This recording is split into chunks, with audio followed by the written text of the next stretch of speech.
Philippines. Nandito tayo ngayon sa Lemery, sa may Avaxa Beach Resorts. Ayan.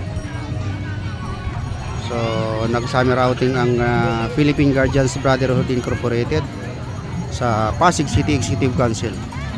At nagsama-sama ang iba't ibang chapter dito.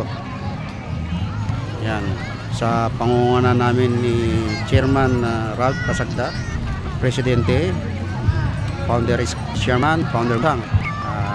Banggitin ko na rin yung ibang founder ay Niloger, si Derjun ng Palati Chapter, Founder P ng San Miguel Chapter, at kung meron man Founder yun ng Tan Chapter, yung lingkod, Founder ng Musang Elite Chapter.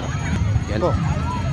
At marami ibang chapter na nabanggit, yung mga chapter na nakahalo.